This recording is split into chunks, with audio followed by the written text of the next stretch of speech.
glándulas. Ahora, todos estos cambios histológicos que presentan estos pacientes van a traer a lo que es una éstasis de secreción. Hemos visto que las glándulas se atrofian, no va a haber secreción de moco, y esto va a hacer de que va a haber como que una éstasis de esta, no va a haber secreción de moco, ¿no?, en estos pacientes. Se comienza a secar la mucosa, se comienza a secar estas pequeñas, pocas secreciones que hay, y comienzan con el tiempo a formarse estas costras, las cuales van a comenzar a colonizarse por estos microorganismos que hemos visto, ¿no?, en rinitis atrófica primaria, y comienzan a formar o a crear estas costras que pueden comenzar a secretar material mucopurulento. Y ya si hablamos como algunas complicaciones, o dentro de la más común que caracteriza esta patología, es pues justamente puede traer un paciente lo que es la nariz sencilla de montar, ¿no? ¿Esto por qué? Porque como hemos visto que la mucosa nasal, la mucosa respiratoria está muy en asociación con lo que es la capa ósea, la capa cartilaginosa del septum, de los cornetes, entonces a veces llega incluso hasta atrofiar esta capa ósea o cartilaginosa. Entonces en estos pacientes hay como que comienza a desaparecer poco a poco este cartílago, esta porción ósea del tabique, y comienza a formarse esa nariz sencilla de montar. La clínica es muy amplia, pero lo que prima más es justamente esta pseudoobstrucción nasal, ¿no?, la secreción purulenta junto con el mal olor que van a presentar los pacientes, la presencia de las costras nasales y lo que es la sequedad nasal, ¿no? Ya todo lo demás, junto con estos síntomas de acá, son menos frecuentes. Más frecuentes son las que hemos mencionado. Y los signos, pues, lo que nosotros vamos a encontrar en la inspección del paciente, en el examen físico que le vamos a hacer, es esa anatomía normal de la pared lateral nasal, ¿no?, que va a haber justamente esta ausencia de los cornetes inferiores o ausencia del cornete medio. Estos dos son los más asociados, los más afectados en eso. Luego está la perforación de tabique nasal. Como hemos visto, esta patología puede llegar hasta estos planos, ¿no?, nasal, cartilaginoso u óseo. Luego está la mucosa nasal opaca, las costras de color amarillo, verde o incluso marrón que vamos a encontrar, y hedor, ¿no?, o secreción mucopurulenta. Las secuelas o complicaciones pues incluye perforación de tabique nasal, justamente por lo mencionado anterior, la deformidad en la nariz que hemos visto, esa nariz sencilla de montar, como principal, ¿no? Luego la rinosinusitis secundaria o las diseminaciones locales, ¿no?, incluso hasta faringitis o laringitis, si es que no se llega a tratar y comienza a avanzar por lo que es la vía respiratoria. El diagnóstico, pues la sospecha más va a ser clínica, ¿no?, por lo que va a venir el paciente. Luego se descartan causas secundarias de rinitis atrófica, más que todas estas cirugías previas que ha podido tener el paciente. Nosotros podemos inspeccionar mediante nasofibroscopía, en las cuales podemos observar justamente estas formación de costras o secreciones mucopurulentas dentro del paciente, y bueno, la tomografía computarizada de nariz y de senos paranasales, sin contraste, que justamente Peix Balsan y Coy nos dan como que algunos hallazgos característicos en estos pacientes, ¿no?, que justamente es el engrosamiento de la mucosa de los senos paranasales. No se ve bien acá, pero ya bueno, debería estar un poquito más engrosadito esto, ¿no? Lo que es la pérdida de definición del complejo osteomiatal secundario y destrucción de la bulla esmoidal. Bueno, esto asociado, como hemos dicho, ¿no?, a senos paranasales, ampliación de cavidades nasales. Esta cavidad acá vamos a verlo un poquito más. Vamos a verlo un poquito más agrandado en lo que son la cavidad nasal y lo que es la destrucción ósea de cornetes inferiores y medios. Esto sí es que es muy avanzado esta patología y llega a abarcar esa región la región del cartílago y del hueso. El tratamiento lo vamos a dividir en dos, ¿ya? Primero, debemos tomar en cuenta que el tratamiento se va a dar más para la reducción de síntomas, ya sean las infecciones bacterianas, si es que hay, y reducción de cantidad también de las costras y disminuir este mal olor. Entonces, dentro de los tratamientos tenemos tratamiento quirúrgico. Dentro del tratamiento médico, pues lo que es higiene nasal y tratamiento con antibióticos. Y en lo que es cirugía, esto más que todo para disminuir este tamaño de las cavidades nasales. Hemos dicho que en tomografía los vamos a ver muy grandes. Se disminuyen. Promover lo que es la regeneración de la mucosa nasal, que hemos visto que se atrofia. Aumentar lo que es la lubricación de la mucosa nasal, justamente por esta atrofia de las glándulas mucosas de la nariz. Y mejorar lo que es la vascularización de las cavidades nasales, ¿no? Entonces, el procedimiento que se usa acá es el procedimiento de Jung, o el Jung modificado. No encontré ahí. Una patología asociada, o no tan común, pero asociada a esta, es la rinitis atrófica unilateral. Hemos visto que, bueno, normalmente la rinitis atrófica pues se da en ambos lados. Es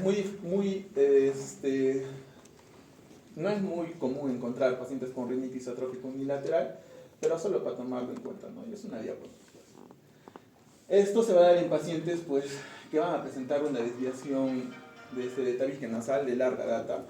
Entonces, debemos tomar en cuenta justamente esta histología que hemos visto, ¿no? Del epitelio nasal, que va a estar influenciado por lo que es la exposición al flujo de aire normal. Entonces, la doctora ya nos ha mencionado que existe un ciclo nasal. Este ciclo nasal prácticamente lo que hace es dejar que una parte de la nariz tenga la oportunidad de descansar al flujo constante que tenemos de aire. Entonces comienza a cambiar el flujo, disminuye el flujo en uno, aumenta el flujo en el otro. Y en el paso del día va habiendo este ciclo nasal para que descanse, ¿no? un lado de la mucosa de un lado de la nariz con la del otro. Entonces, en esta rinitis atrófica unilateral, como hay una desviación del tabique, hace de que haya un aumento del flujo de aire por el lado donde la apertura va a ser mucho mayor. Entonces no va a permitir que este ciclo nasal se dé con normalidad y va a provocar justamente estos cambios, va a haber estos cambios crónicos, ¿no? en el flujo del aire, y va a aumentar en lo que es el epitelio escamoso en la parte donde va a haber la apertura va a ser más grande. O sea, mientras el epitelio de la mucosa nasal esté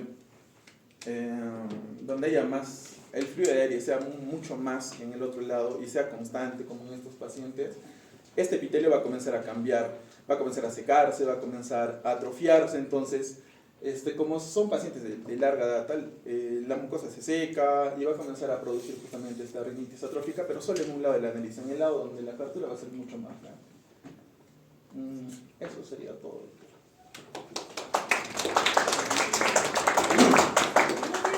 ¿Y en quiénes es más frecuente la rinitis atrófica idiopática? Idiopática en mujeres. Mujeres, muy bien. Mujeres, jóvenes, viejas. En mujeres adultas. ¿Puedes mostrar tus diapositivas? Mencionaba, pero creo que era 6 A ver, muéstranos más o menos. Entonces, efectivamente, como dijo vuestro compañero, la rinitis atrófica puede ser primaria o idiopática. ¿Qué quiere decir eso? Que no se conoce exactamente su causa, ¿no? Esa rinitis atrófica primaria o idiopática es la que suele ser frecuente en mujeres y aparece generalmente en la adolescencia. Entonces, desde muy jóvenes empiezan con el problema, el idiopático. Y como dijo vuestro compañero, la secundaria generalmente a procesos quirúrgicos que han eliminado pues los cornetes, ¿no? Las famosas turbinectomías. Por eso hay que tener mucho cuidado en tratar las hipertrofias de cornete, porque si la sacan mucho pueden llevar al otro lado, que sería a la atrofia. Y algo muy curioso, como dijo vuestro compañero, es la formación de costras. Es lo más llamativo probablemente porque la fosa es amplia, porque el epitelio ha cambiado, porque entra mucho aire, entonces hay mucho flujo de aire como si fuera un ventilador y se forman costras. Y curiosamente muchas veces cuando sacamos las costras parece vegetal, parece una hoja de coca, hoja de laurel, parece, casi tiene esa textura, dureza y color, ¿ya? Para que lo sepan reconocer. Muy bien, creo que todo lo demás ya lo has dicho, está muy bien. Gracias. A ver, ¿quién sigue?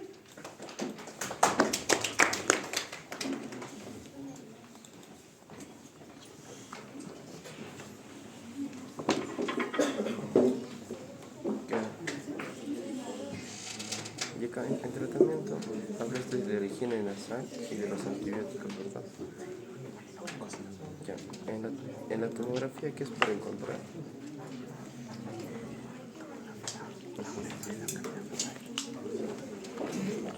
La vía nasal y...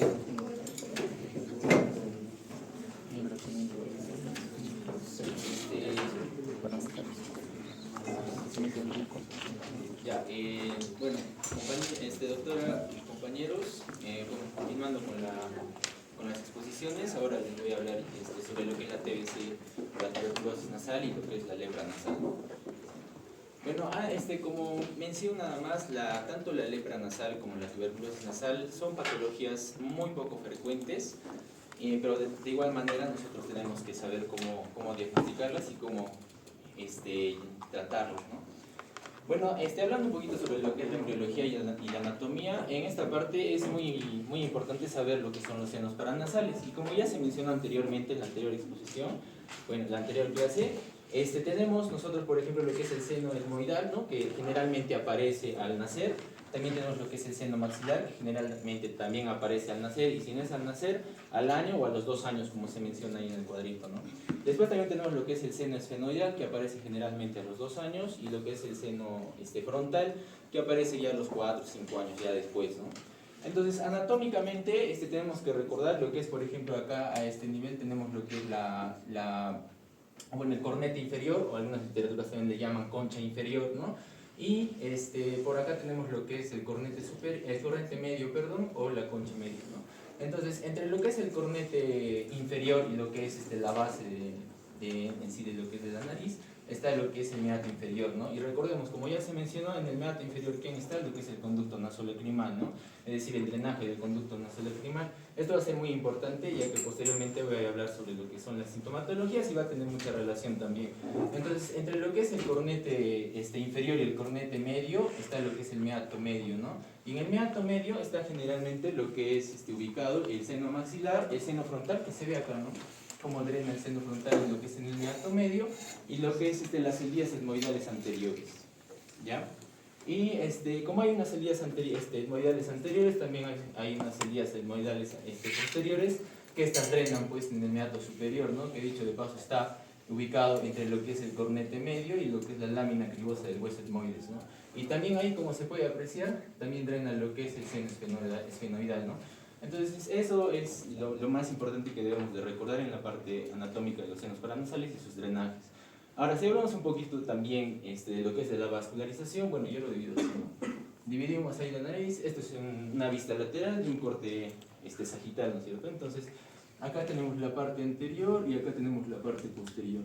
Entonces, en la parte anterior, si hablamos un poco de la vascularización, tenemos 2 tipos de plexos. Lo que es el plexo de Kieselbach, que ya se mencionó bastante también, que generalmente está a este nivel, ¿no? El plexo de Kieselbach. Y de hecho ha sido una pregunta de examen también, se lo revisan el año pasado, de lo que es el internado para el salud, que indicaba, ¿no? en qué área generalmente se encuentra el plexo de Kieselbach, y el plexo de Kieselbach se encuentra en el área del Ilion, ¿no? Entonces, eso es importante también recordar.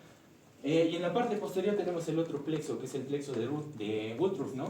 Que generalmente, bueno, gracias a esto también se divide lo que son las epistaxis anteriores y posteriores, ¿no? Anteriores generalmente causando pues un daño a nivel de lo que es el plexo de Kieselbach, y posteriores causando un daño a nivel de lo que es el plexo de Woodruff, ¿no? Y también algo muy importante que tenemos que recordar, que también ha sido pregunta de examen, también, bueno, yo lo vi, es los senos paranasales, que producen más sintomatología, es el seno frontal. Eso también tenemos que recordar, ya que también en lo que es la tuberculosis nasal va a tener mucha relación. ¿ya?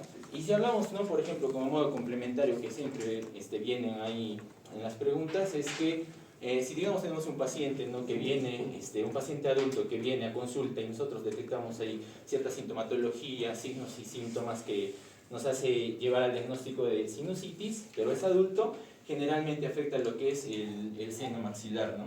Ahora, si es un niño, generalmente afecta lo que es el seno etmoidal. Esto generalmente casi siempre se repite. ¿Ya? Siguiente. Bien, entonces hablando más específicamente de la tuberculosis nasal, bueno, como ya les mencioné, es una patología poco frecuente, pero si nosotros, bueno, en nuestra región y más que todo en Perú, ¿cierto? Es más común lo que es la tuberculosis pulmonar, pero en este caso es una tuberculosis extrapulmonar y es menos frecuente, ¿no? Y bueno, prácticamente es una enfermedad infecciosa, la prevalencia, como ya les dije, a nivel mundial es decir, poco frecuente, ¿no? Y generalmente, pues, bueno, por así decirlo, quien afecta acá es el Mycobacterium tuberculoso o el bacilo de Koch, ¿no? Que es un BAR, de hecho, un bacilo ácido alcohol resistente, ¿no? Y de hecho, esta tuberculosis nasal también causa lo que es este problema de salud pública, ya que muchas bibliografías indican que 10.4 millones de personas desarrollaban lo que es este TBC nasal, y de estos 10 millones, 1.2 millones fallecían, ¿no? Por lo que es la tuberculosis nasal. Pero acá hay algo muy interesante también que yo revisé en la bibliografía, que no indicaban por qué razón fallecían los pacientes. Pero si analizamos, tiene mucha lógica, que lo voy a explicar de un ratito. Entonces, la epidemiología, ¿no? Generalmente la tuberculosis nasal se da más que todo en mujeres de 30 a 40 años generalmente. ¿Ya? Y dentro de esto, bueno, ya sabemos, ¿no? Que lo que es la tuberculosis, en este caso pulmonar, se contagia por lo que son los micropartículas de saliva, que, bueno, por el aire, ¿no? Ahí sí. Bueno, eso ya lo sabemos, ¿no? Entonces, dentro de lo que es la tuberculosis nasal vamos a tener lesiones primarias, o podríamos decirlo directas, o lesiones pues, secundarias. Bueno, algunas literaturas lo denominan también indirectas.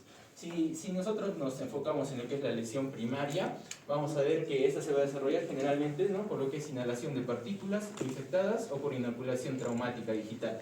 Entonces, dentro de las causas de lo que es una lesión nasal primaria, por ejemplo, tenemos, ¿no? Lo que menciona la literatura es que los pacientes que tienen más pólipos recurrentes son más propensos a tener una tuberculosis nasal. Es decir, si tenemos, ¿no? Un paciente con pólipos recurrentes que está en contacto con un paciente con TBC pulmonar, puede, pues, las partículas, en este caso de saliva que tienen Mycobacterium tuberculoso, pueden llegar a la fosa nasal y gracias a estos pólipos, que son recurrentes para la redundancia, pueden quedarse ahí y proliferar y causar lo que es la TBC nasal, ¿no? Por eso es primario. Ahora, otra de las causas también es, por ejemplo, por traumatismo digital, ¿no? Generalmente también hay pacientes adultos y niños que empiezan, ¿no? a manosearse la nariz y causando pues algunos traumas, ¿no? Lesiones traumáticas a nivel de la nariz. De igual forma, ¿no? Entonces, si tenemos estos pacientes que están en contacto con lo que son pacientes con tuberculosis pulmonar, de igual manera, ¿no? el Mycobacterium tuberculoso llega a lo que es a las fosas nasales, justamente a las lesiones traumáticas, se quedan ahí y proliferan y causan lo que es el TBC nasal. Ahora, algo muy importante también es lo que es el lupus vulgaris, ¿no? Como vemos a este nivel, por ejemplo, imaginemos, ¿no? Que tenemos acá un paciente que tiene lupus vulgaris. El lupus vulgaris es el TBC de la piel, ¿no? Entonces, por continuidad o por proximidad, el Mycobacterium tuberculoso, ¿qué es lo que va a hacer? Va a afectar a la nariz, ¿no? A la región de la nariz, causando pues deformidades, lesiones a nivel de lo que es la cavidad nasal o septum nasal, también a nivel de las áreas de las alas nasales, que lo vamos a ver después. Entonces, esa también es otra de las causas primarias, ¿no? Ahora, si hablamos de lo que son las lesiones secundarias, que es la más común, ¿no? Esto más que todo es por diseminación de foco. Esto generalmente es en pacientes que tienen tuberculosis pulmonar, que por X motivos, no sé, de repente este paciente es, además de tener tuberculosis pulmonar, es inmunodeprimido. Entonces, ¿qué es lo que va a hacer? Va a desarrollar lo que es una tuberculosis extrapulmonar, ¿no? Y generalmente la literatura también menciona que la primera estructura en afectarse de manera extrapulmonar es la pleura, ¿no? Y como sabemos, el pulmón y la pleura son estructuras totalmente diferentes, ¿no? Entonces, la primera estructura, según la literatura, que afecta de manera extrapulmonar es la pleura, ¿no? Es decir, la tuberculosis pleural. Pero también se puede diseminar a otras partes, ¿no? Por ejemplo, lo que son los ganglios, un 79.1%, la laringe un 18%, y como vemos la nasofaringe, ¿no? En un 1.7%, o sea, es poco frecuente, ¿no? Y bueno, acá lo que les decía, ¿por qué causa lo que es el fallecimiento? Bueno, en la literatura solamente menciona que una tuberculosis pulmonar puede desarrollar una extrapulmonar y generar lo que es una tuberculosis nasal. Pero, revisando algunas literaturas, indicaba también que una tuberculosis, es decir, primaria, puede también desarrollar una tuberculosis pulmonar. Entonces, por esa razón es que fallecían, ¿no? Porque una nasal pasaba a ser una pulmonar. Que de hecho es interesante, ¿no? Y acá, en la parte de sintomatología, vamos a ver que, bueno, que lo voy a explicar después. Acá vemos secreción mucopurulenta, que es también una de la sintomatología. Vemos también hay puntos de sangrado, que es la epistaxis también, ¿no? Que también es una de las sintomatologías. Ya, entonces hablando un poquito de la clínica, yo lo relaciono más que todo con el cáncer, ¿no? Lo que es la tuberculosis nasal. ¿Por qué? Porque al inicio la tuberculosis nasal no da síntomas. Bueno, eso es lo que indica la literatura. Pero el paciente ya viene a consulta cuando ya la tuberculosis está muy avanzada, ¿ya? Entonces, la principal, por así decirlo, el principal motivo de consulta por la cual viene el paciente es la obstrucción nasal. Que esto lo voy a explicar también de acá un rato. También se ve, ¿no? Junto con lo que es la secreción mucopurulenta, generalmente vienen estos dos, ¿no? Los pacientes vienen a consulta, cabe recalcar, con la TBC nasal ya muy avanzada. También se da lo que son las erosiones de la mucosa, ¿no? También la formación de costras y lo que es la epistaxis, ¿no? La epistaxis es algo muy interesante también, ¿no? ¿Por qué se da la epistaxis? Bueno, como ya les expliqué en la anatomía, lo que es acá anterior y lo que es acá posterior, ¿no? En la parte anterior nosotros tenemos acá, como ya les mencioné, lo que es el plexo de Kiesselbach, más o menos a este nivel, en el área del icle. Entonces, la literatura indica que el primer lugar, la primera ubicación más frecuente, o la principal ubicación más frecuente de lo que es el Mycobacterium tuberculoso, es lo que es el septum nasal, la parte anterior, ¿ya? Entonces, bueno, te gusta estar por esta zona ubicado, ¿no? Al Mycobacterium tuberculoso. Entonces, al estar en esta zona, prácticamente causa daño a nivel de lo que es el plexo de Kiesselbach y lo que va a ocasionar es una epistaxis, ¿no? Que, bueno, lo explica también. Y de hecho, algunas literaturas también indican que la epistaxis es una de las primeras, o bueno, es la única y la primera sintomatología que se puede, pues ya, por así decirlo, nosotros nos podemos dar cuenta de que este paciente tiene tuberculosis nasal. Es el primer signo, ¿no? Que aparece en sí, por así decirlo. ¿Ya? Pero los demás sí son ya muy avanzados.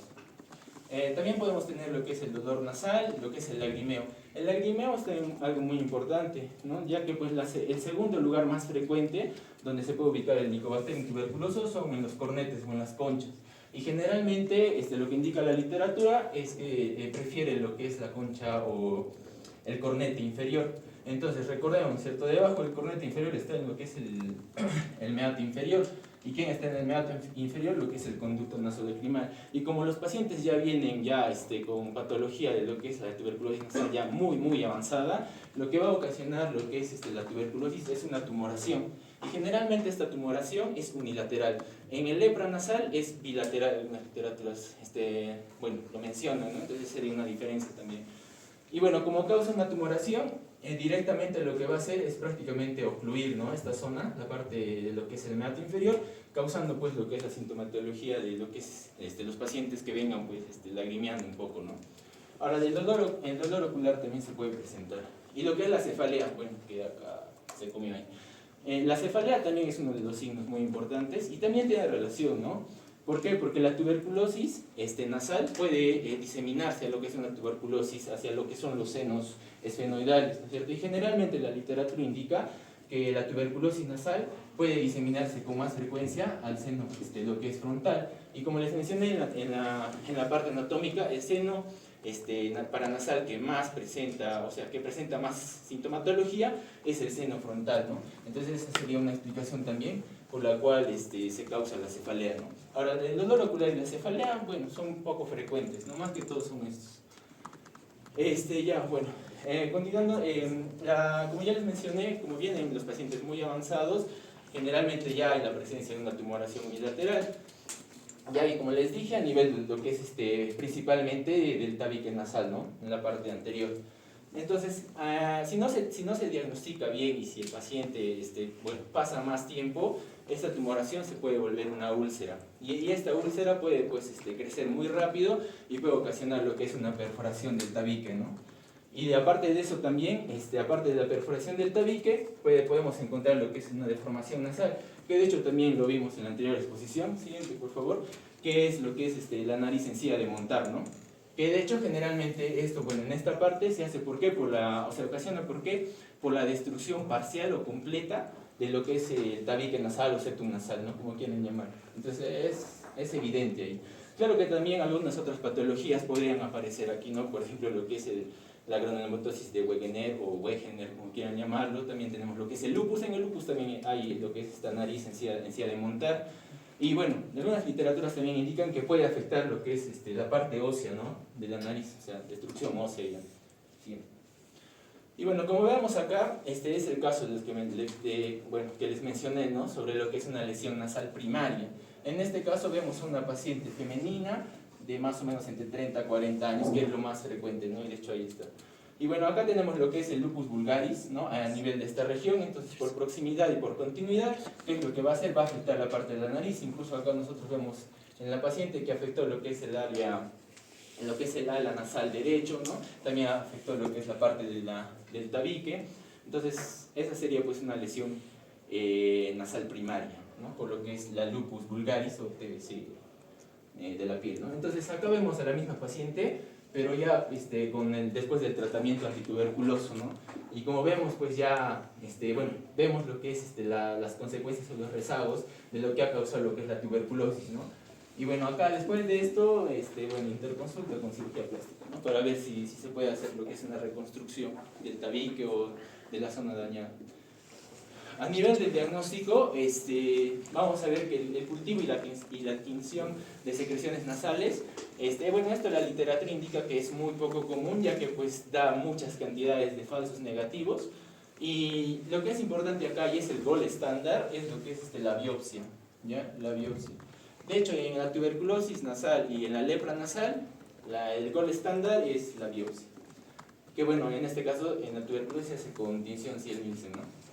Y bueno, histológicamente, de manera rápida, vamos a ver lo que es los granulomas clasificantes, lo que son las células de Langerhans que van a estar aumentados de tamaño y de número, y algunos diagnósticos diferenciales que les había mostrado también, que tenemos que tenerlos ahí también, ¿no es cierto?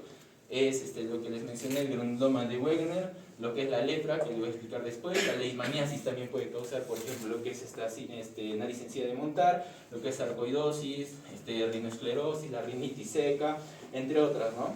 Ahora, también podemos utilizar lo que es el famoso PCR, ¿no? Lo que es la reacción de cadena polimerasa. También podríamos utilizar la prueba de tuberculina, y también poder pedir exámenes complementarios, ¿no? Como por ejemplo una resonancia magnética, una tomografía computarizada de cavidades nasales. O también podríamos pedir una radiografía,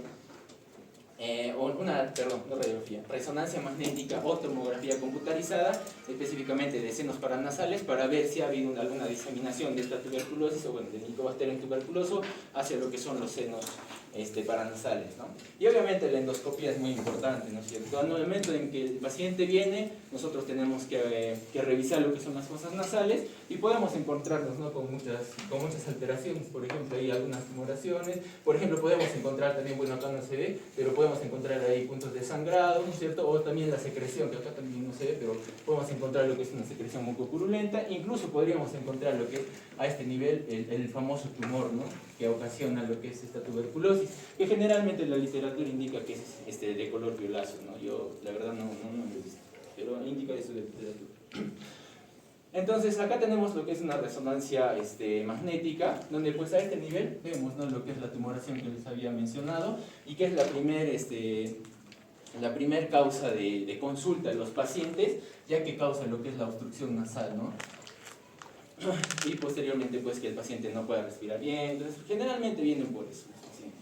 Y posteriormente acá vemos lo que es una tomografía computarizada, ya está posterior a lo que es al tratamiento antituberculoso, donde ya no vemos, ¿no? lo que es la presencia en sí de lo que es este tumor, que generalmente les mencioné que es unilateral en la tuberculosis nasal. En la lepra puede ser bilateral. ¿Sí? Entonces, el tratamiento es similar a lo que es el tratamiento para tuberculosis pulmonar, es decir, es el mismo esquema, ¿no? En los 6 meses. Bueno, para recordar, lo que es en la primera fase son 2 meses, ¿no? Se utiliza lo que es isoniazida, rifampicina, piracinamida, lo que es etambutol, esto diario para completar lo que son las 50 dosis.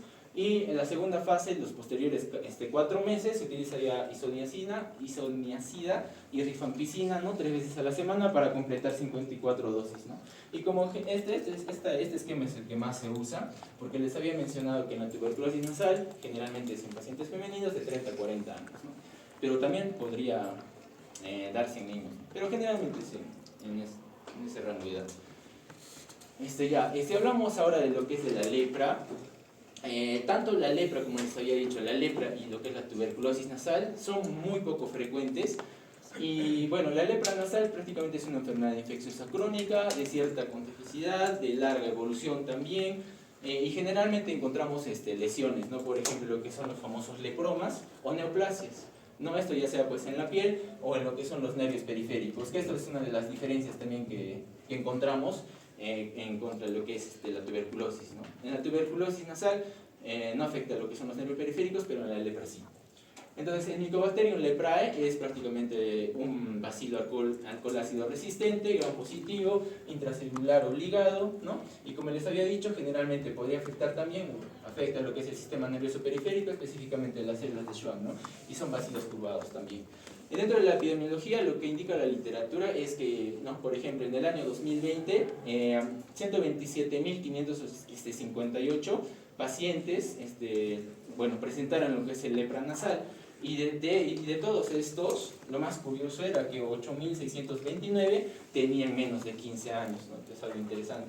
Y bueno, la tasa de detección prácticamente es 4.4 por millón de niños, y generalmente esta lepra nasal es más frecuente en la India, en Brasil, Indonesia, Nepal, ¿no? Madagascar y el Congo, es decir, prácticamente en zonas tropicales y subtropicales. Ahora, en nuestra región, en la región sur, si más no recuerdo, una vez lo escuché, que decían que la lepra nasal es más común, por así decirlo, en Abancay.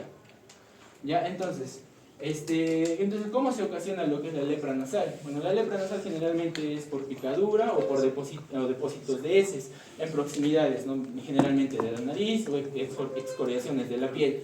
¿Esto por qué ocasiona? ¿Por qué factor? Por así decirlo, por moscas, chinches, pulgas, garrapatas, piojos, y especialmente por las cucarachas, ¿no? Ya que pues en su sistema digestivo encontramos lo que son los bacilos leprosos. Bien, entonces dentro de lo que es la clínica es muy importante recordar estos 5 también, lo que es la epistaxis, que bueno, es el sangrado nasal, las secreciones que también son mucopurulentas, y la coriza, ¿no? La coriza es la inflamación aguda de la mucosa, ¿ya? Y también esto es lo que no veíamos en la tuberculosis nasal, ¿no? Que es la hiposmia y la anosmia.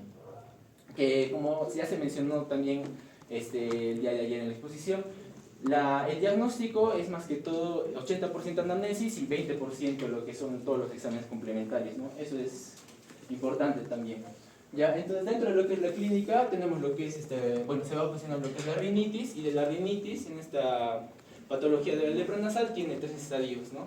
El primer estadio es la fase de congestivo, que generalmente vemos lo que es epistaxis, pues bueno, se escondió ahí. La coriza tenaz, que es lo que es la inflamación aguda de la mucosa, y lo que es hipersecreción de la mucosa y mucopurulenta, ¿no?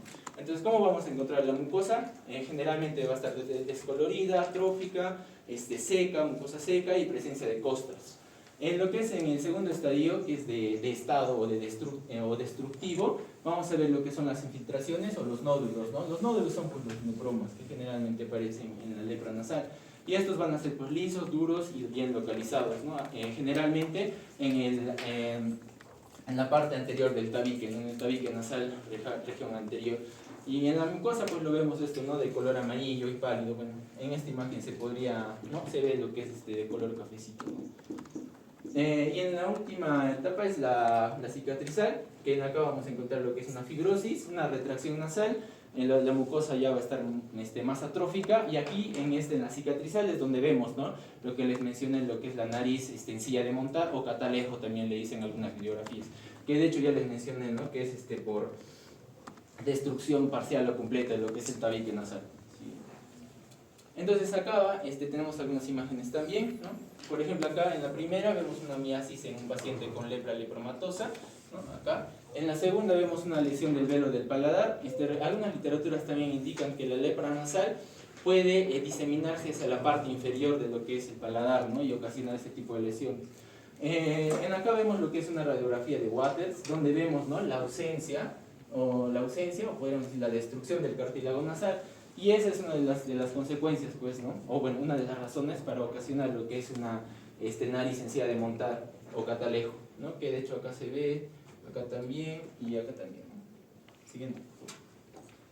Y el diagnóstico, para el diagnóstico nosotros tenemos signos cardinales, ¿no? Por ejemplo, lo que son los parches hipopigmentados o levemente edematosos con pérdida definitiva de lo que es la sensibilidad.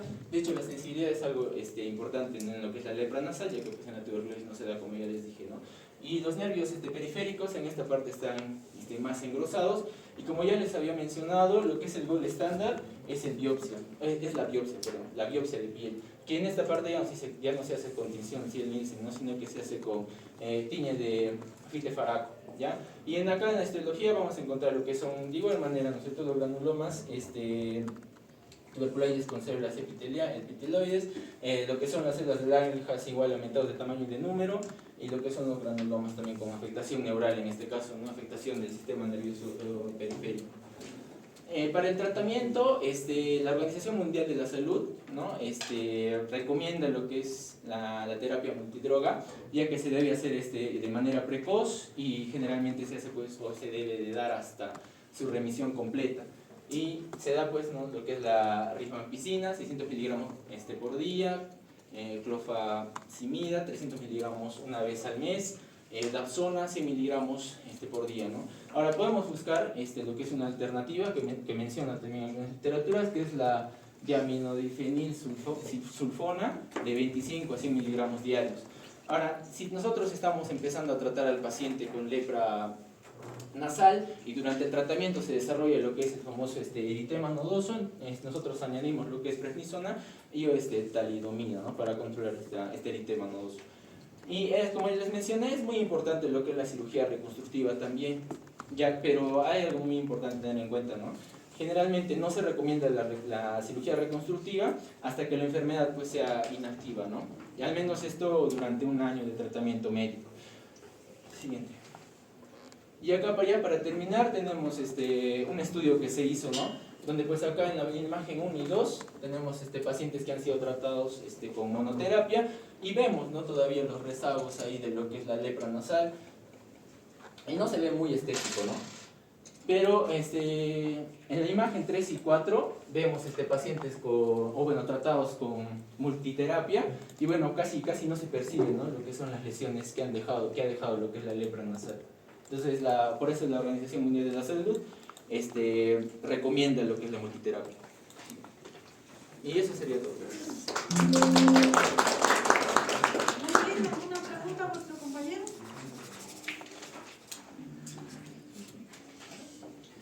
Todo está muy claro entonces, muy bien. Entonces, a ver, muy bien lo has dicho, para enfatizar un poco, ¿no?, sobre la tuberculosis nasal. Como lo ha dicho, es muy poco frecuente, lo vemos muy poco, por eso es que generalmente no lo sospechamos y se nos pasa y ya lo diagnosticamos en casos a veces muy tardíos, ¿no? Entonces, como ha dicho, puede ser primaria o secundaria. Algo muy importante también que las lesiones generalmente son así, de tipo como granitos, por eso se llama granulomatosa. Por eso la tuberculosis, la leishmaniasis, se llaman enfermedades granulomatosas porque dan esa forma a la mucosa, ¿no? Entonces también eso para que tengan en cuenta de poder sospechar de esta patología. Ahora, ¿qué es biopsia? Es se podría decir extirpación de una parte del tejido. Ya. ¿Y eso no está en diagnóstico? Histológicamente, Eso, son dos cosas. Uno es biopsia, sacar, morder un pedazo de esto, y ese pedazo, ¿qué hago? Lo mando al patólogo para que haga el estudio anatomopatológico. Y el patólogo ya con sus procesos, su parafina, sus cortes, etc., en el microscopio dice, hay células de Langhans, hay células, etcétera, o lo demás. Entonces, el gol estándar no sería tanto la biopsia, sino el estudio anatomopatológico, que por supuesto previamente alguien ha tomado la biopsia, ¿no? Entonces, eso muy importante, por favor, para todos los casos, ¿ya? Saberlo diferenciar. Biopsia está muy bien, hay que biopsiar tejido, hay que sacar tejido, pero no nos quedamos ahí, hay que enviar al estudio anatomopatológico. Ese estudio es el que nos da el diagnóstico, ¿ya? Bien, a ver, ¿qué más? Bueno, efectivamente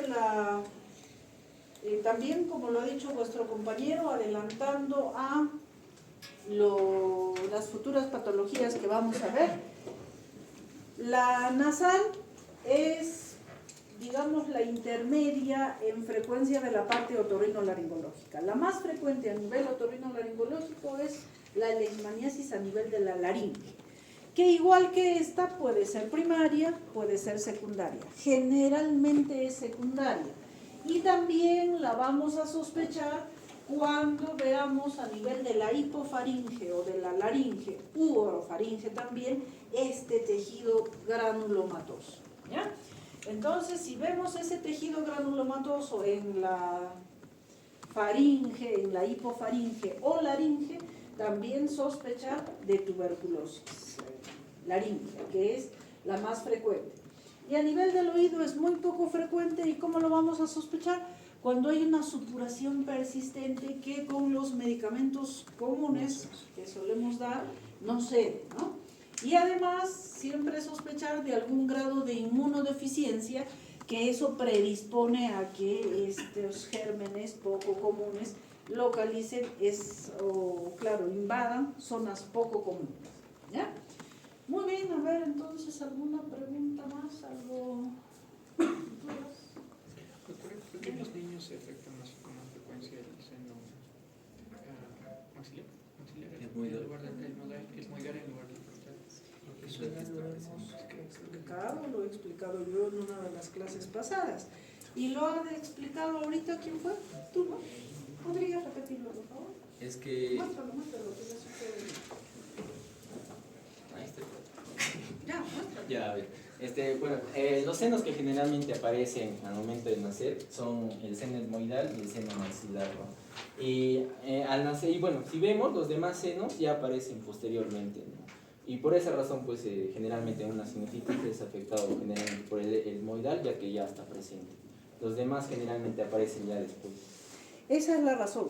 El desarrollo embriológico de estos senos y el desarrollo postnasal.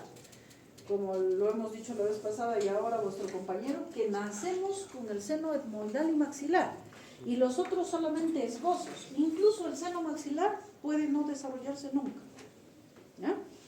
Hay gente que lo tiene muy grande, hay gente que lo tiene pequeño y hay gente que no tiene el seno frontal. Entonces, la patología en niños es más frecuente en estos dos porque nacen con esos senos. Un niño menor de 10 años, bien difícil que tenga seno frontal, o digo sinusitis frontal, porque no tiene seno frontal. ¿Ya? Muy bien. ¿Alguna otra pregunta? Sí. ¿En qué casos es quirúrgico el tratamiento de TBC nasal? A ver. Bueno, de hecho no se recomienda mucho, pero he leído que podría ser opcional. Pero lo que más que nosotros queremos es primero intentar, ¿no? Con todas, por así decirlo, intentar lo que es la terapia antituberculosa, pero en caso de que por más que nosotros demos la terapia antituberculosa no vemos disminución en este caso del tumor, en este caso unilateral, ya pues podemos optar por cirugía, ¿no? Pero generalmente no se recomienda.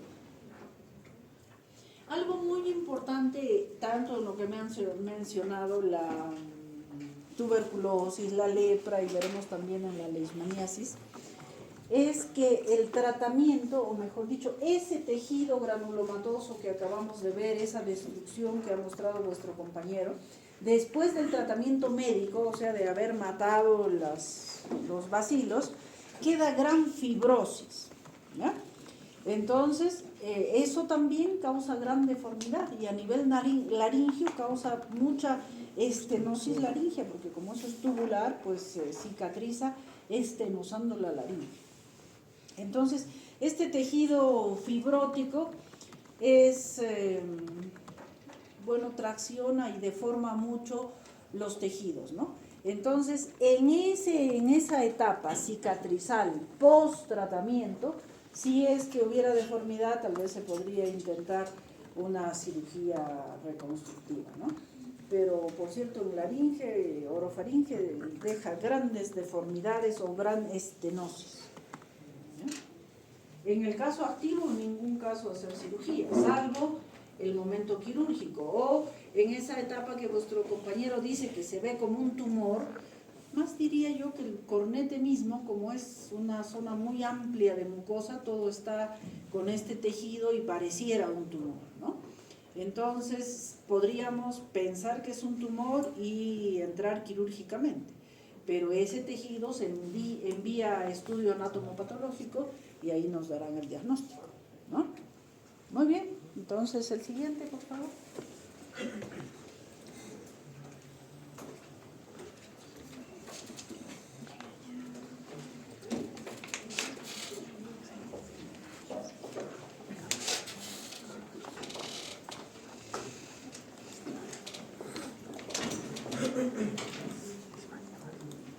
Doctora, buenas tardes. Compañeros, buenas tardes.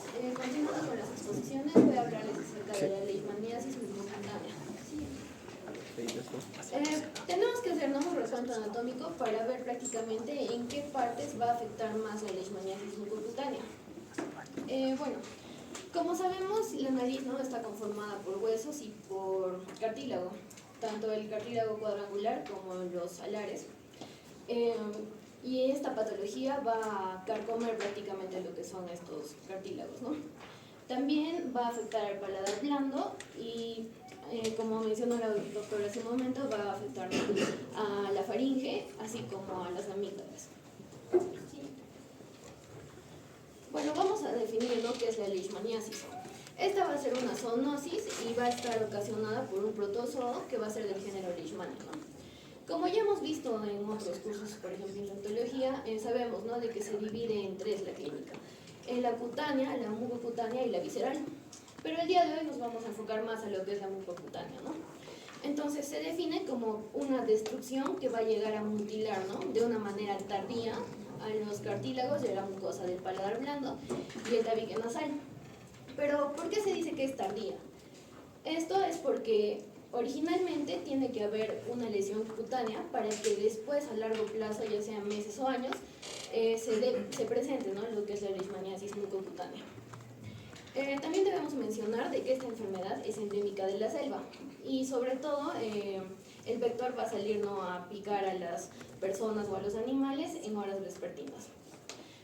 Como pueden ver en la imagen, acá se ven, ¿no?, cerámicas de las culturas preincas, donde tratan de plasmar cómo era una persona a la que había sido afectada por la leishmaniasis mucocutánea.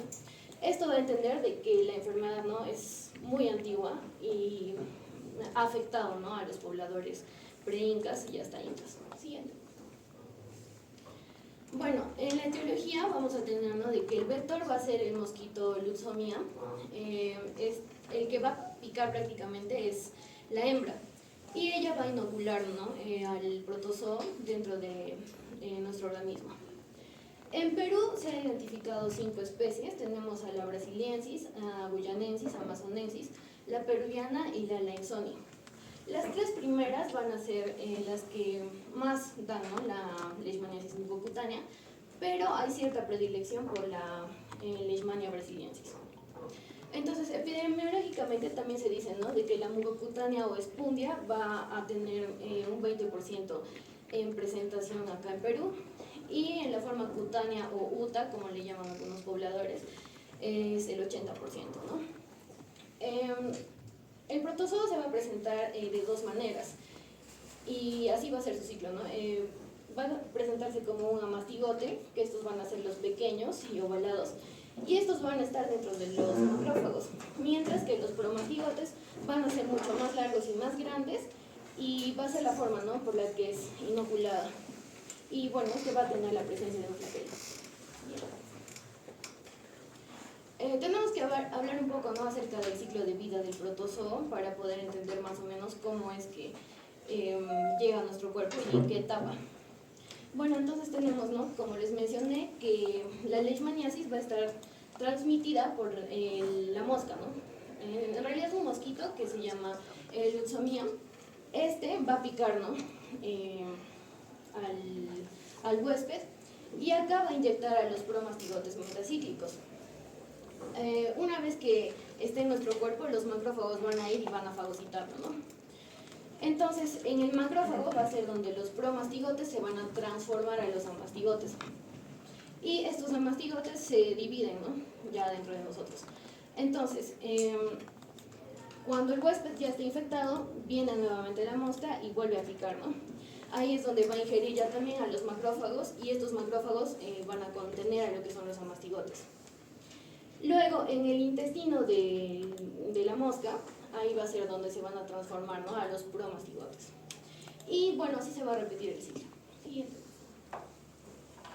En la fisiopatología tenemos que el mosquito, al picar, va a inyectar en nuestro cuerpo una sustancia que se llama maxadilán. Esta se caracteriza, ¿no?, por ser vasodilatadora, y de esta manera puede aumentar la virulencia del parásito. Su función prácticamente es que va a inactivar el complemento y va a retardar, ¿no?, la respuesta que es mediada por las células. Se supone que el hospedero va a tener, ¿no?, una respuesta que prácticamente son tres, ¿no? La respuesta inmune, va a haber una baja respuesta de anticuerpos circulantes y un marcado desarrollo de la reacción que es mediada por células. Entonces va a haber una estimulación de los linfocitos T helper 1 y el 2. Entonces, cuando se estimule a los T helper 2, ahí es donde se va a producir la enfermedad. ¿De qué manera? Estos T helper 2 van a inhibir al receptor, ¿no?, de interleuquina 2, y también va a inhibir la producción del interferón gamma. Por lo tanto, al inhibir estas dos sustancias, bueno, no van a activar, ¿no?, a los macrófagos. Entonces, no se puede eliminar al parásito del cuerpo. Y aquí es donde viene, ¿no?, esto es lo que les explicaba más antes, ¿por qué es tardío? Está muy relacionado que la leishmaniasis mucocutánea se presente después de que nuestro paciente ya ha sido picado anteriormente por el mosquito y que haya tenido, ¿no?, una leishmaniasis cutánea. Y depende mucho también de dónde te haya picado. Por ejemplo, si al paciente le ha picado en el pie o en la pierna, va a demorar años en que aparezcan, ¿no?, en la nariz y en la zona orofaringea. Pero si, digamos, le ha picado en el brazo o en la misma cara, puede aparecer meses después. Y esto va a ser por la diseminación hematógena. Bueno, dentro de las manifestaciones clínicas, primero, ¿no?, el paciente va a empezar con un prurito nasal y con rinorrea. Como mencionó la doctora, también esta es una enfermedad granulomatosa y va a presentar un tejido granulomatoso. Va a presentar el compromiso de mucosas, y aquí es, ¿no?, donde está la complicación mucocutánea. ¿Por qué? Porque la leishmaniasis va a atacar, ¿no?, al tabique nasal, y puede ser de una manera parcial o total. Cuando destruye, ¿no?, el tabique nasal, el paciente va a venir con inflamación en la nariz y va a tender a caerse, ¿no?, la nariz, como ven en la imagen. Es por eso que a este signo le conocen, ¿no?, como la nariz de tapir, porque tiene cierta similitud con la nariz del animal. Después de eso también, ¿no?, ya mencionamos que va a destruir el cartílago cuadrangular y los alares. Esto se va a extinguir también hacia los labios y hacia la faringe. En la faringe vamos a encontrar, ¿no?, en el velo del paladar, antes la cruz de Scomel, como pueden ver acá, que se forma una cruz con un tejido eritematoso. Y bueno, en la laringe lo que vamos a encontrar es la disfonía o la afonía, porque muchas veces también va a avanzar la leishmaniasis y puede afectar a las cuerdas vocales. Los pacientes suelen presentar anemia y pérdida de peso. ¿Pero por qué? porque la leishmaniasis también va a afectar al epiglotis y van a perder lo que es la epiglotis. Por lo tanto, va a ser más difícil para ellos alimentarse. Y al revisar, ¿no? Vamos a ver que la úvula puede estar hipertrófica, a veces ulcerada y a veces destruida. También podemos ver que va a haber, ¿no? Va a haber una perforación del tabique nasal. Y para el diagnóstico, como hemos mencionado, esto es una enfermedad endémica de la selva, ¿no? Entonces, ustedes dirán, pero ¿por qué aquí en Cusco podrían haber pacientes que presenten una leishmaniasis mucocutánea? Bueno, el antecedente patológico va a ser, ¿no? Como les dije, preguntar, ¿no? A nuestro paciente si anteriormente ya ha tenido la leishmaniasis cutánea y es un rebrote, ¿no? El que tiene. Y en el antecedente epidemiológico, preguntarle, ¿no? Si ha viajado a la selva o, como les dije, ¿no? Si anteriormente vivía ahí y ha recibido una picadura del mosquito y eso. Y el cuadro clínico, ¿no? Que sí es la nariz de tapir, como han visto, la cruz de Scomel, la rinorrea. Y podemos, ¿no? Más que todo va a ser como que clínico, nuestro diagnóstico, pero podemos apoyarnos en los exámenes de laboratorio. Por ejemplo, en los cultivos. ¿Para qué? Para que podamos visualizar, ¿no? al protozoo. Luego podemos hacer la prueba de ELISA para leishmaniasis, que bueno, esta va a ser una prueba inmunoenzimática indirecta para detectar los anticuerpos, ¿no? Tanto IgG como IgM en el plasma. Una biopsia también, ¿no? Para hacer un examen microscópico, y acá podemos identificar a los amacigotes. Y la PCR, ¿no? Que va a tener buena especificidad y sensibilidad, sobre todo, ¿no? Para la leishmania. Y la reacción de Montenegro, que prácticamente consiste en que se va a inocular, ¿no? Algunos extractos del parásito dentro de la piel. Y bueno, si el paciente aquí va a tener, ¿no? La enfermedad, se va a generar una reacción. Y acá podemos ver, ¿no? De que justo donde se le ha pinchado al paciente va a haber rubor y tumefacción, ¿no? Justo en el área donde ha sido inoculado, como pueden ver en esta imagen. Siguiente. Para el tratamiento vamos a tener dos tipos de tratamiento, el farmacológico y el quirúrgico. Entonces, en el farmacológico podemos usar, ¿no? Como tratamiento de elección a los antimoniales pentavalentes, como el antiamoniato de N-metilglucamina. Como pueden ver acá en el cuadro, se puede dar, ¿no? Al cutáneo, mucocutáneo y al visceral. En el caso de que sea mucocutáneo, se dan, ¿no? 20 miligramos por kilogramo por día durante 28 días de manera diaria. Y cuando ya recurrimos nosotros a un tratamiento quirúrgico, después de haber dado, ¿no? El antibiótico terapia, después de haber dado el tratamiento farmacológico. Pero tiene que haber pasado un año, ¿no? De que el tratamiento haya sido exitoso, para evitar que después, cuando se hagan injertos para reconstruir la nariz y demás, por la presencia todavía de los parásitos, pueda fracasar, ¿no? Entonces, como vemos acá en la imagen, tenemos a un niño que ha sido atacado, ¿no? Por la leishmania mucocutánea y ha tenido destrucción de todo el tabique nasal. Y bueno, aquí se podría ver la silla de montar, pero no en su totalidad, ¿no? Porque vemos que ya no existen los tabiques alares. Y después ha sido operado, ¿no? Para una cirugía reconstructiva de la nariz, y como ven aquí ya se le ha podido dar, ¿no? Una mejor imagen, algo así, ¿no? Y eso sería todo, gracias. ¿Alguna pregunta a nuestra compañera? ¿Cuándo se usa anfotericin B y cuándo se usan el glucantin? Bueno, pero lo que leí es que la anfotericina B ya se usa como cuando no se tiene el primer medicamento. No se tiene. Es que el otro es de elección y el otro es... Ya. Y, por ejemplo, tú misma dijiste, ¿por qué en Cusco vemos casos de leishmanias y aquí en la ciudad no tenemos selva? Porque las personas pueden haber sido ya picadas en la selva durante algún viaje o por trabajo pueden también viajar a la selva y al regresar acá ya están contaminados. Muy bien. ¿Alguna pregunta?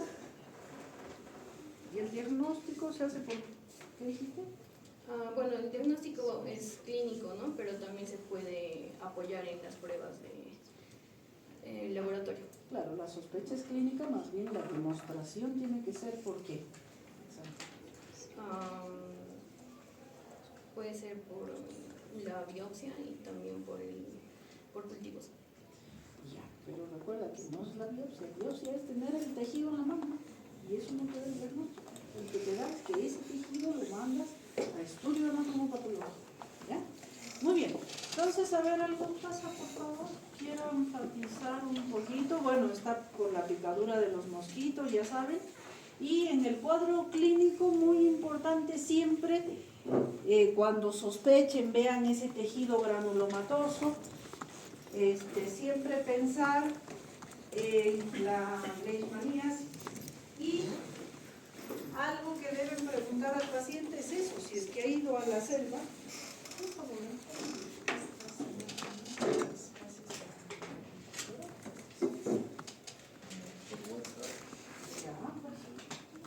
entonces, preguntarle, ¿usted ha ido a la selva? Si te dice, no, yo jamás he ido a las selvas, ese diagnóstico en todo caso queda un poquito alejado, ¿no?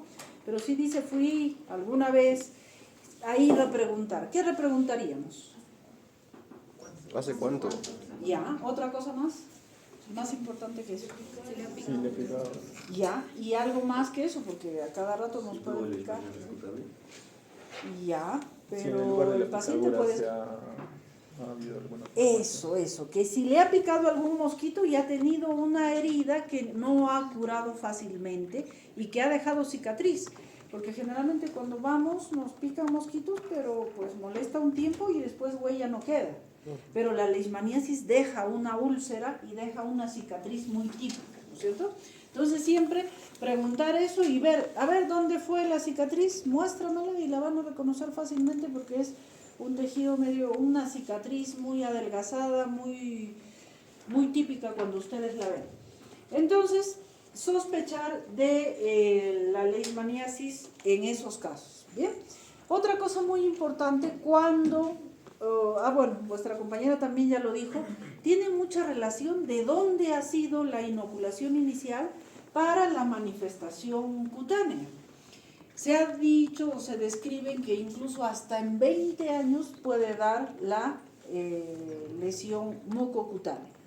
Pero cuanto más cerca esté de la cara o de la nariz, yo he tenido pacientitos de que le ha picado en la nariz y pues la lesión mucocutánea la ha hecho a un mes, rapidísimo, porque la lesión, la inoculación ha sido prácticamente allí mismo, en la nariz.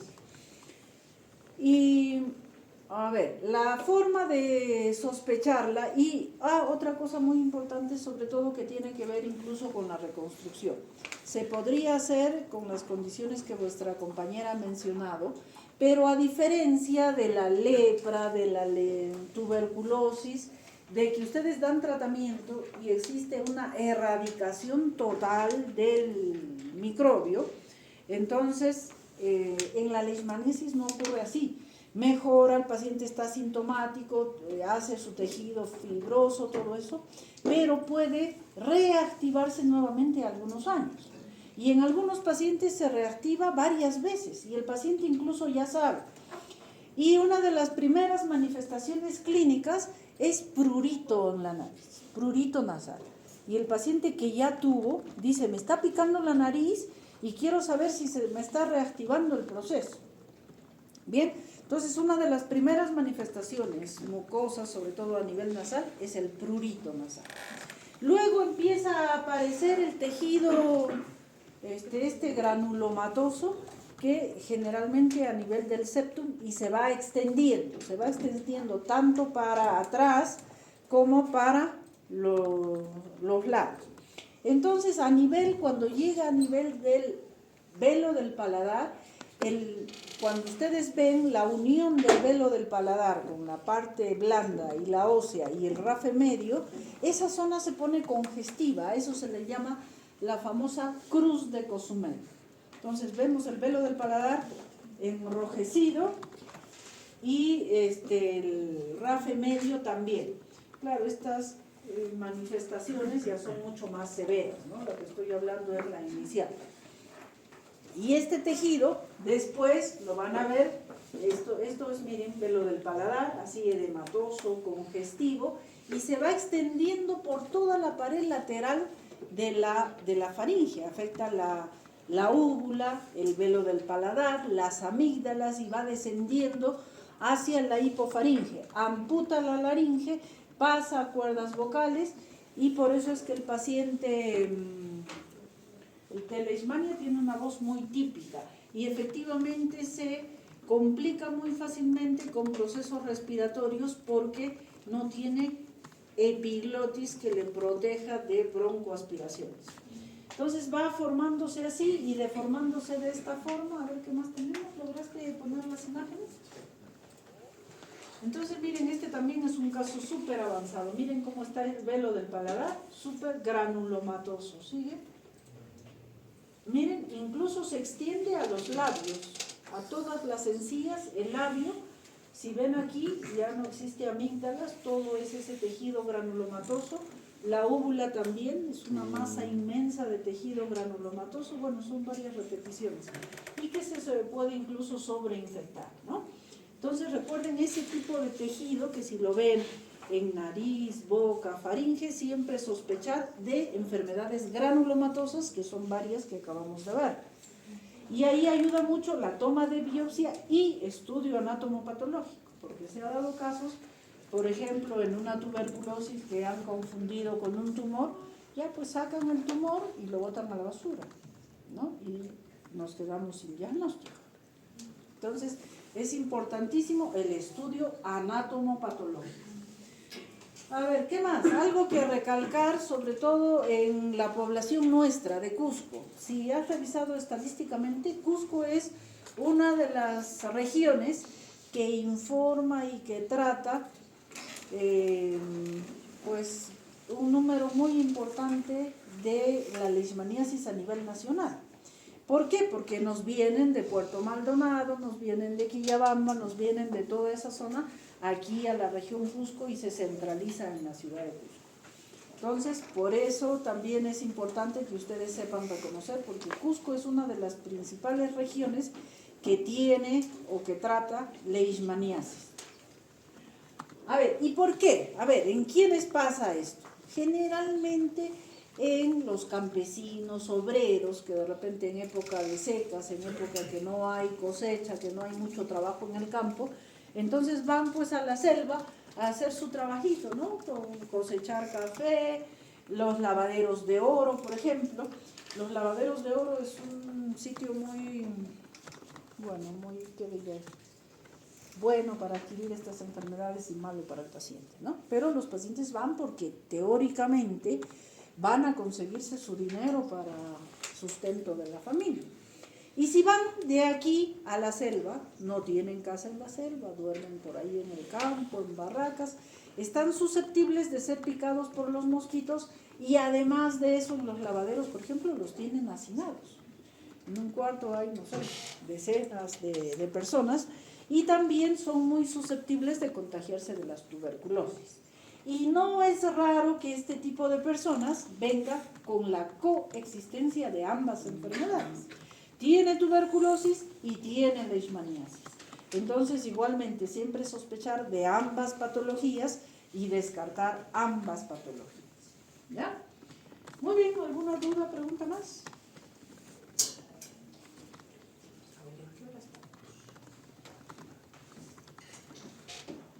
Muy bien, entonces la siguiente expositor.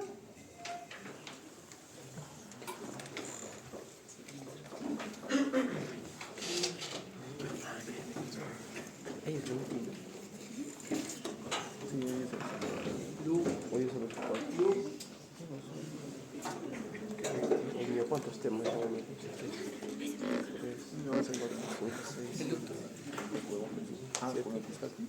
No, el sistema Bien, respiratorio.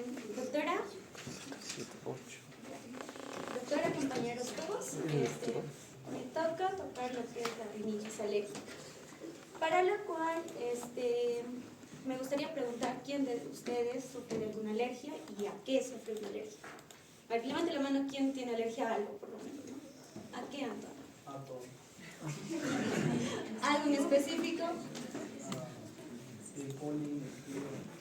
El polen, el frío. ¿Alguien más que tenga alergia a algo? ¿A qué hay? Polvo y pimienta. Pimienta. Ara. ¿Alguien también levantaste? ¿A qué tienes alergia? A limón A limón. y al polvo. Ok. Bueno, gracias por participar. Para que ustedes mismos puedan entender un poquito más acerca del por qué sufren de esta alergia, es que les he traído esta presentación, ¿no? 16, hoy 5 años.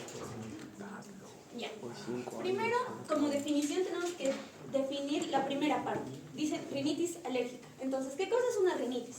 Prácticamente este es el término que se usa para describir un trastorno heterogéneo de la porción nasal o de la nariz que va a producir síntomas por o a causa de una inflamación de la propia mucosa. Entonces, una vez que ya tenemos el concepto de rinitis, tenemos que ver que rinitis alérgica va a ser casi lo mismo, una enfermedad inflamatoria de la mucosa nasal, pero esta va a estar mediada de lo que es la IgE o inmunoglobulina E, y esta se va a producir por unos aeroalérgenos. En este caso, sus aeroalérgenos sería el polvo, el polen, la pimienta, ¿no? Todo lo que ha podido ingresar a través de su nariz. Esta enfermedad produce estos siguientes síntomas: estornudos, rinorrea, obstrucción y prurito. Pero va a haber estos síntomas siempre y cuando ustedes o nosotros o cada uno de ustedes, ¿no? Prácticamente ha sido ya sensibilizado anteriormente. Y esto es como que un ciclo, ¿no? Cada vez que van a ser expuestos a estos aeroalérgenos van a tener la misma sintomatología y así sucesivamente. Ahora, con respecto a lo que es la epidemiología, esto es un problema de salud mundial. Es un aproximado de un 15 al 25% de la población en adultos, pero ya llega casi a un 35 o un 40% en lo que es adolescentes y niños, ¿no? Más frecuente obviamente en niños, y esta tiene como que una prevalencia hacia el género masculino. Esta puede ser multifactorial porque va a influir lo que son los factores ambientales, como el lugar donde nosotros estemos y la predisposición de cada uno de presentar esta rinitis alérgica, ¿no?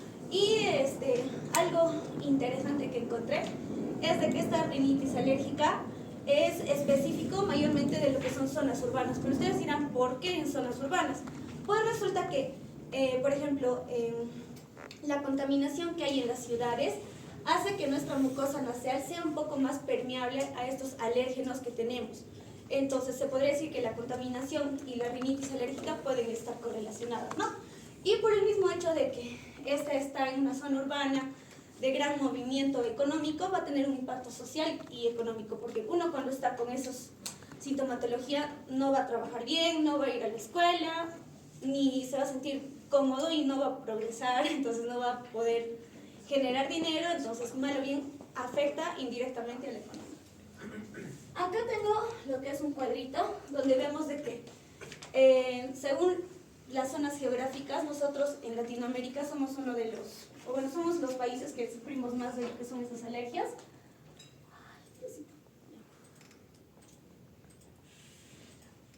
Y bueno,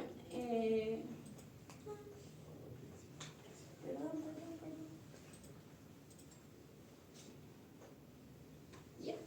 Y bueno, en este caso, en lo que es el Perú, las ciudades donde más se ha visto la prevalencia de esta enfermedad es en Lima y Tumbes.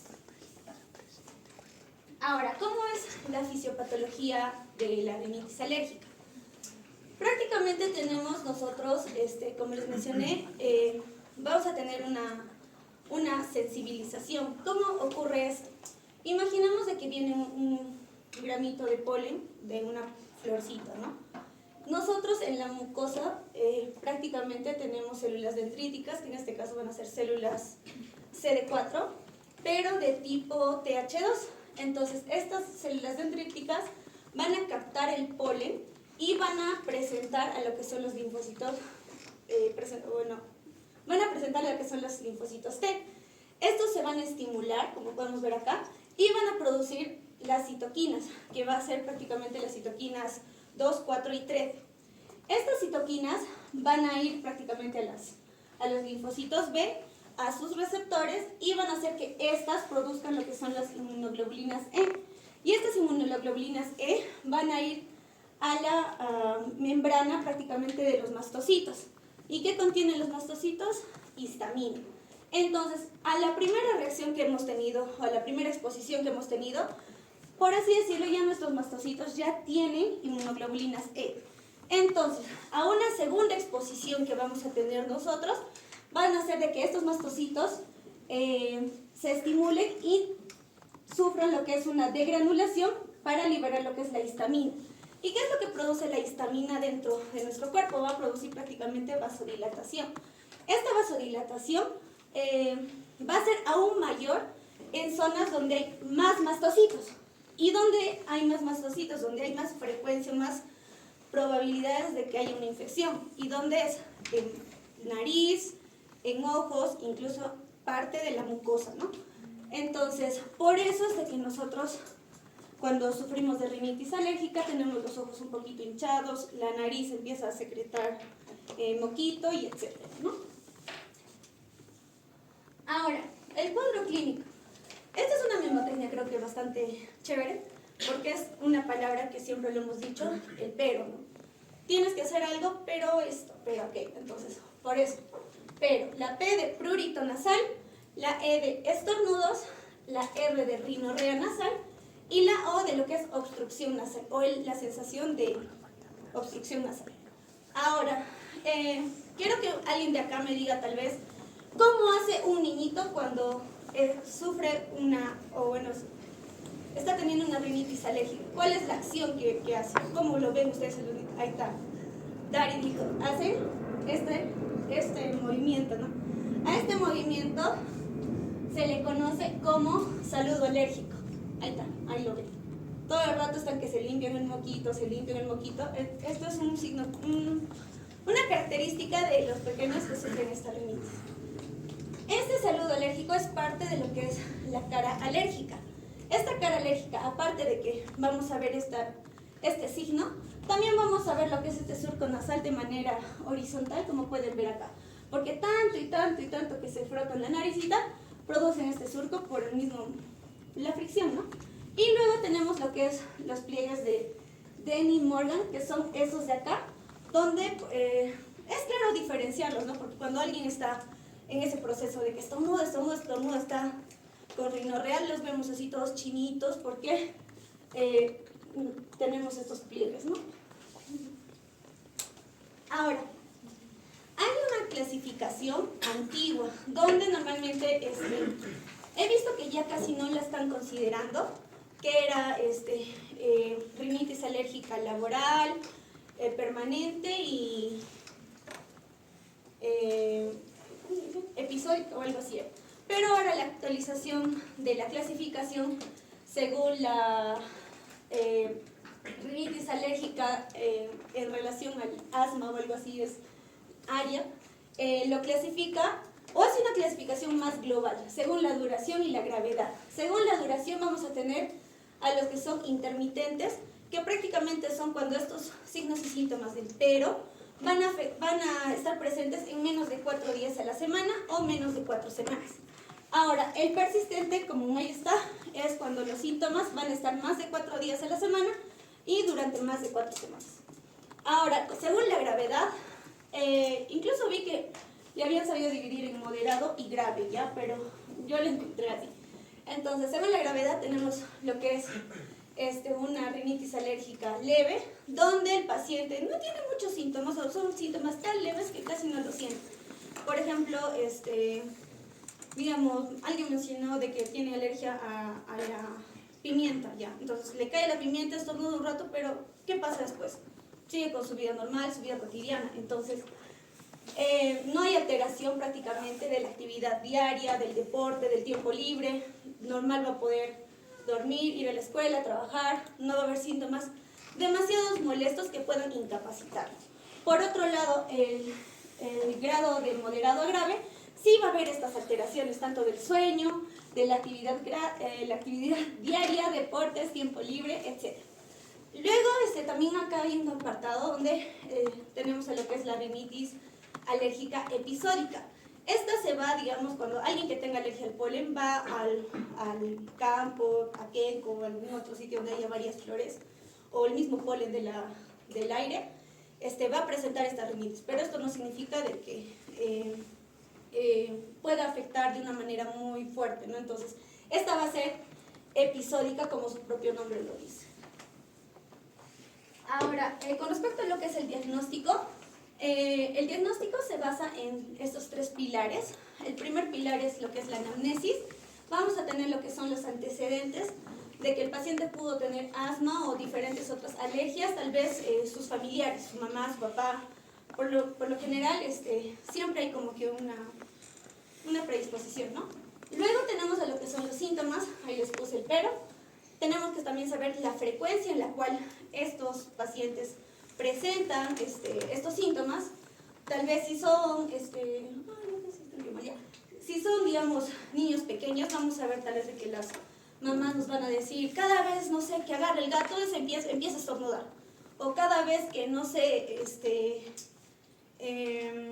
sale a jugar al patio, también se pone a estornudar. Entonces, según la frecuencia, la duración, también tenemos que ver cómo es y tenemos que tener claro la anamnesis si es que ha tenido una exposición ambiental como tal. Ahora, adicional dentro de la anamnesis tenemos que ver si está asociado a otros síntomas. Fuera de la sintomatología del pero, vamos a ver que también puede estar asociado a lo que es sintomatología o signos oculares, ¿no? En este caso, prurito ocular o tal vez una ligera inflamación en cavidad oral o faringea. Tal vez hay que presentan anosmia, hiposmia o odinofagia. Luego tenemos en lo que es la exploración física, por así decirlo. El cuerpo a simple inspección lo vamos a ver de una forma normal, pero vamos a ver prácticamente signos sugestivos. Por ejemplo, en lo que es la nariz, vamos a ver lo que son los cornetes hipertrofiados, un poco eritematosos, incluso un poco de la mucosa algo pálida, ¿no? Luego, a nivel de la boca, vamos a ver también que la faringe o la orofaringe también puede estar un poco eritematosa. Luego vamos a tener, en lo que es los ojos, vamos a ver cierta enrojecimiento y lo que se llama quemosis, que son como que estas, no sé si son manchitas, a causa de lo que es la vasculatura que está inflamada en esa zona, ¿no? La cremosis es un poco de edema y se va a ver ponlo más grande. Aquí, en este borde, ¿no? Como que está hinchadito, como que hubiera, en casos de insuficiencia renal, etcétera, ahí se ve una bola inmensa de líquido. Entonces, en el caso de la rinitis alérgica es bastante sutil, pero existe eso, ¿no? Pásame la de nariz, ya que estamos viendo. En el examen físico, los cornetes son más que enrojecidos, están más bien pálidos, y no pálidos blancos, sino pálido violáceo, es un color muy típico, ¿ya? Pálido violeta. Y no es que estén hipertróficos, sino que están edematizados, ¿ya? Porque si no se le da su tratamiento y baja. Entonces, en cambio, la hipertrofia no baja por nada, ¿sí? Entonces es edematosa y mucosa pálida violácea. Muy bien, sigue. Ok. Luego tenemos lo que son las pruebas diagnósticas, que prácticamente va a ser para confirmar el diagnóstico. Vamos a utilizar lo que es la detección de la IgE. Y luego también podemos pedir lo que es la citología de la secreción nasal en caso queramos hacer un diagnóstico diferencial con otras enfermedades. Coproparasitoscopio también para ver si es que hay algún parásito que también pueda generar esta rinitis, ¿no?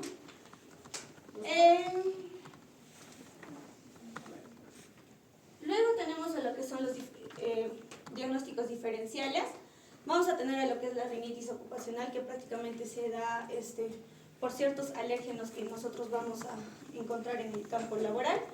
rinitis inducida por tabaco. Acá lo que no va a existir es lo que es la... Cuando tenemos un paciente que tiene rinitis alérgica, nosotros al exponerlo al mismo alérgeno vamos a recibir la misma reacción, ¿no? de la congestión y todo ello. Pero en una rinitis inducida por tabaco, por más que le demos cualquier alérgeno, en este caso que no sea el tabaco, no va a haber esta rinitis propiamente dicha. La infecciosa, en la cual va a ser por tal vez adenovirus o el virus influenzae, y luego lo que es la rinitis inducida por alimentos, donde va a haber un efecto colinérgico, ¿no? También tenemos que hacer como que una diferencia entre un resfriado y una rinitis alérgica, ¿no? Donde acá podemos ver que el origen prácticamente del resfriado va a ser una infección por un virus, en cambio el otro va a ser por alérgenos, ¿no? Y la sintomatología de este resfriado va a ser de 7 a 10 días, pero el otro va a ser repetitivo, episódico. Luego la fiebre en el resfriado va a ser ocasional, y algo clave acá es de que la rinitis no produce fiebre. Luego, en la frecuencia, ya les he mencionado, siempre que vamos a estar expuestos, vamos a presentar esta rinitis. Por el otro lado, el resfriado en la frecuencia va a estar como que ocasionalmente. El dolor de la garganta en un resfriado, como está ahí, es frecuente, y en una rinitis alérgica puede estar, pero por lo general no. Luego, ya bueno, para no hacerlo muy largo. Luego acá tenemos unos cuantos alérgenos, como les mencioné, el polen, el ácaro, la típica, creo que le dicen caspa de los animalitos, tanto el gato y del perrito, donde podemos ver un poco, ¿no? Que son los más frecuentes. Ahora, para el diagnóstico también se hace lo que es un test de prick test, donde se le va a colocar una gotita de alérgeno a través de una, no sé si usan una agujita o una lanceta, y va a ser positivo si va a haber reacción cutánea, ¿no? En este caso se usan diferentes alérgenos para ver a cuál es reactivo o es alérgico la persona. Luego tenemos lo que es el tratamiento. El tratamiento es bastante fácil. Entonces, primero tenemos que identificar a qué es lo que estamos haciendo alergia o a qué es lo que está haciendo alergia el paciente. Y lo que tenemos que hacer es eliminarlo. Si es, digamos, al polen, ya pues tratemos de que el paciente no esté muy expuesto a estos alérgenos. Luego tenemos que usar tenemos que hacer lo que es el uso de los medicamentos farmacológicos para reducir los síntomas.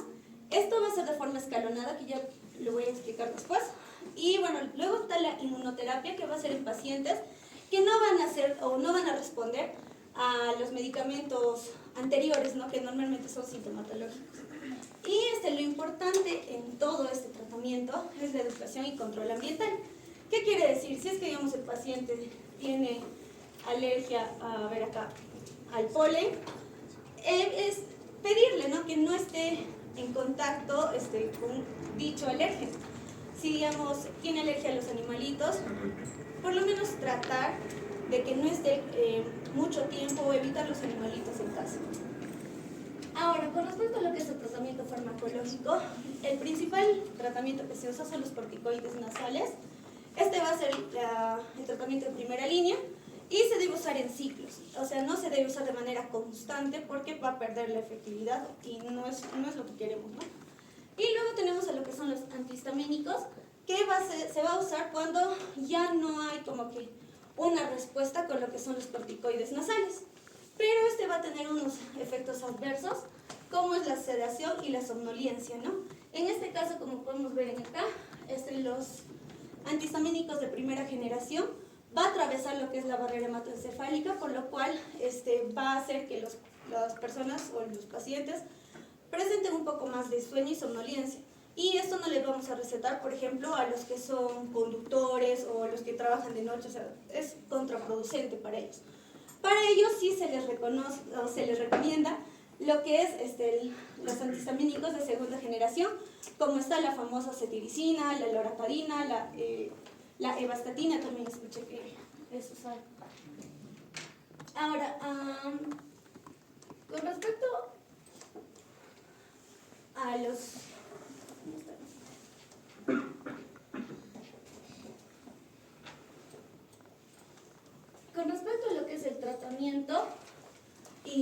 sintomatología tenemos acá, ¿no? Un cuadrito donde podemos ver.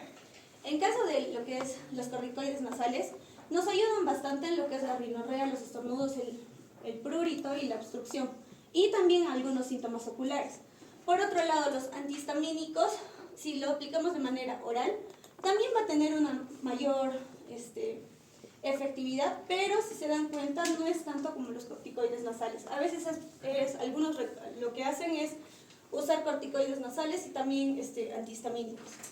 Luego tenemos acá los descongestivos, que normalmente son para cuando hay demasiada obstrucción nasal. Se les puede adicionar estos, ¿no? Y bueno, acá está un poquito sobre, como es más frecuente en niños, un poquito lo que se puede usar, ¿no? Está la fluticasona, la mometasona, fluticasona con propinato y otros.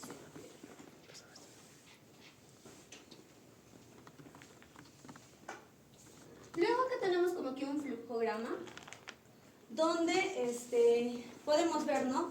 Si nosotros tenemos una sintomatología sugestiva de una rinitis alérgica, lo que en este caso presenta rinorrea anterior, también visto que puede tener lo que es la rinorrea posterior, ¿no?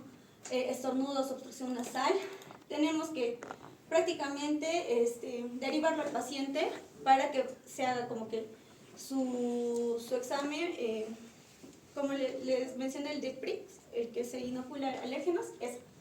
Si sale positivo y tiene la sintomatología relacionada, prácticamente va a ser lo que es una rinitis alérgica.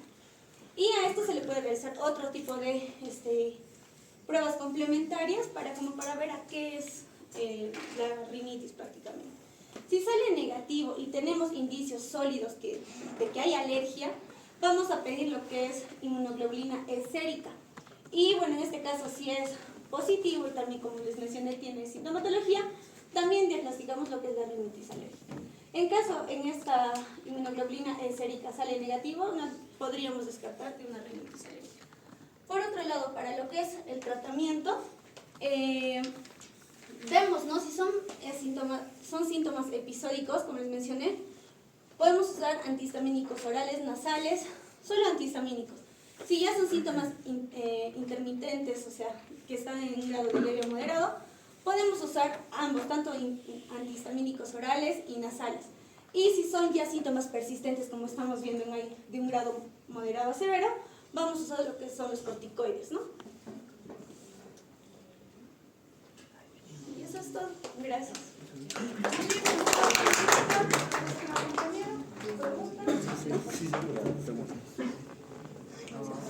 Muy bien, entonces guarden nuestras computadoras, celulares, todo. Pasen por favor aquí. Vamos a hacer